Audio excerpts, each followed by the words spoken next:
If you've ever felt like a bitch, this is a trick for you. So for this, we're going to be using these big cards. Now you might see them in stores or places where they sell like fancy weird shit.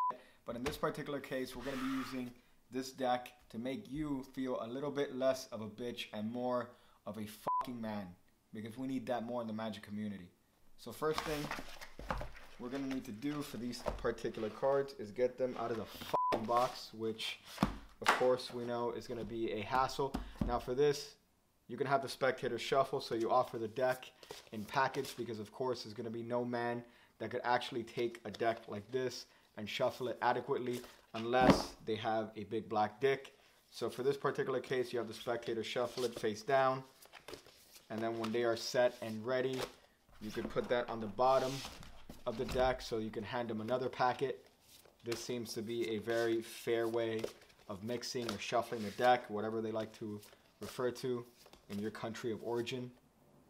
So they're mixing the deck, and you just repeat to the spectator how fair of a process this is, that you're handing shuffles and you're handing packets of cards and having them mix it. There's no other way that this could be more fair. So at the end of them mixing a deck, you have them cut this deck so they could do it however deep they want. In this case, let's say they go for about that. You put this half over here and you reiterate to the spectator how fair the shuffle was. They could have mixed any way they wanted. They could have shuffled any way they wanted, but instead they decided on this particular place to cut the deck as well. So let's just go for the top 5 cards here. Now, because I don't have a spectator here, because I'm a lonely fuck, I'm going to have to play the role of the magician and the spectator here. So first things first, you don't see these cards. Your back could be turned. You could be in another room. You could be FaceTiming or whatever the fuck the kids do these days. But in this particular case, you have the spectator mix up this little packet if they want to. They could look at it and you tell them how good is their poker face. That's pretty much what the trick's about. You're asking them how good are their tells, if maybe there's some sort of thing that they're keeping secret that they don't want you to know. So this trick is going to be able to be some sort of vehicle into your brain because you're going to be able to see inside of their minds. So you tell them, look at the cards. Go ahead. You could take a look at them. And then you say, oh, great. Thank you. Hand me the 3 of clubs. And they, of course, hand you the card that they saw inside of this packet, which is a 3 of clubs, which should already be immediately exciting because they're not aware that you have these sort of powers. So then you tell them to look at the cards. They can shuffle the little packet if they want to. But then you tell them, wait, did you just see the Queen of Hearts? They're going to, of course, say, yes, Mr. Magic. I did, in fact, see the Queen of fucking Hearts. Get out of my brain. Get out of my brain.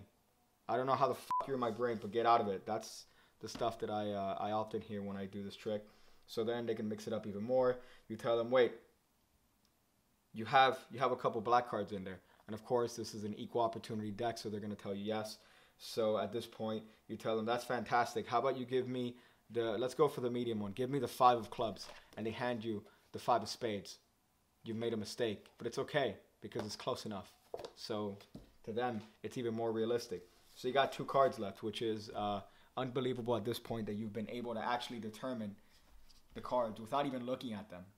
So for this, you can have them think of either card they want, and then ultimately you say, hold on a second. Why don't you just change your mind, didn't you? And of course they always say yes. You just change your mind. You're looking at the 7 of diamonds. Is that correct? And of course they are looking at, in fact, the 7 of diamonds. Now there's one more card here, which it would be impressive enough if you could tell them what this card is. But it would be equally impressive if you actually pull a playing card out of your asshole and say that this card has been in your ass the entire time, and there's no way in any planet that this card could possibly match this card, which came from this deck, which they shuffled and they mixed, and they could have thought of any card, and you show them, in fact, that your prediction inside of your asshole was the 2 of clubs. And of course, the card matches. A fucking miracle. God damn it. What else can you ask for? Jesus. We're living here on this planet where things are just fucking rapidly increasing in terms of technology. So we need shit like this to bring us back to reality and tell us, oh, wow, there's other wondrous stuff in the fucking planet other than iPhones and iPods and whatever the fuck they want to invent this time. But easy enough for you guys. This trick is actually not going to require a lot of work. So you are going to need to memorize some cards. I know that might be well beyond the scope of the mental capacity of some of you, but it's a little to ask for a fantastic fucking trick. You don't have to do the little prediction with the 2 of clubs, but it does help out if you want to do it. So in this particular case, you have a setup of cards that you have memorized. So this is a sequence that I've memorized for a long time. I don't know why. I just know that I've memorized this. If one of you can tell me why, I'd really appreciate that. It would help me out. Hope I didn't get raped. So in this case, the sequence I use: 3 of clubs, Queen of hearts, 5 of spades, 7 of diamonds, and 2 of clubs. Now, if you haven't noticed, they are in somewhat of a chaste size Stebbins, whatever his name was. I don't know what it was actually, but you guys can recognize that it's clubs, hearts, spades, diamonds, clubs. So it's a cyclical order. Of course, this doesn't matter in this particular trick, but the setup is you have these cards in reverse order, like that, face up on top of a face down deck. Yeah, you guys hopefully are ahead of me here. So what you're going to do is that this is going to go in the box. This could be a prediction card. You could put this anywhere. I personally like to put it in my asshole because I like the way it feels. But you guys can put that anywhere. You guys are creative enough, hopefully, to know where it is you could put playing cards. So this goes in the box. I'm not about to put this shit in the box again. So you could just pretend that this is in the box in this setup right here. Of course, please do note that when you take them out of the box, you're not taking them out this way. That would be f***ing retarded. Please don't do that. So for this particular trick, you're having these cards that you're hiding in the back. You could show that this is an ordinary deck. Of course, it doesn't help that these cards are 8 times the size of actual playing cards. But I don't know. It's the price you pay for not being a little bitch. So what you're gonna do is you're gonna hand packets of cards to the spectator, and you're gonna have them mix it up. So they do that. They mix it up face down, of course. When they are done with this particular shuffle, you put this whole stack on the bottom of the deck. What that does is that it's going to put your little stack. Yeah, you guys figured that out, right? Yeah, it puts your little stack on top of the stack that they just shuffled. But, of course, it camouflages because the cards are already face down. Jesus. How fucking clever is that? So, they do this for the rest of the deck. They can mix the cards up. They put it back on the bottom of the deck.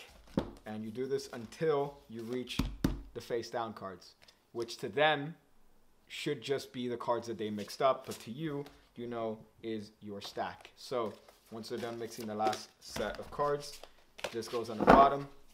Now here you have a couple of options. You could either just deal these cards and hand them to them because supposedly it's been super fair up to this point, or you could do a cross-cut force, which is what I like to do in this case. So first thing for that, you have them reach and cut wherever they want. They do that. You make sure that you don't put any sort of fucking attention. I'm going to repeat this one more time. Any sort of fucking attention on this move right here. You're not going to say I'm marking the cards.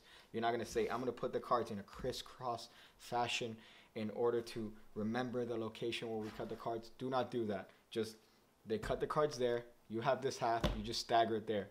You don't say anything about it, but you draw attention to something else. So in this case, the attention can either be the prediction card or your ass, where the prediction is currently residing. There you go, residing. Just draw attention anywhere else that's not the cards. Because once you bring attention back onto the cards, at that point, you've completed the crosscut force, and then it seems to them like this is where they cut. But in reality, this is where they cut. I hope that's clear. So at this point, when you bring back attention to the cards, you deal them these top 5 cards, which is your little stack. The 3 of clubs, the Queen of hearts, the 5 of spades, the 7 of diamonds, and the 2 of clubs. You can have them mix it up. You have whatever byplay you want, whatever sort of pattern you like to have.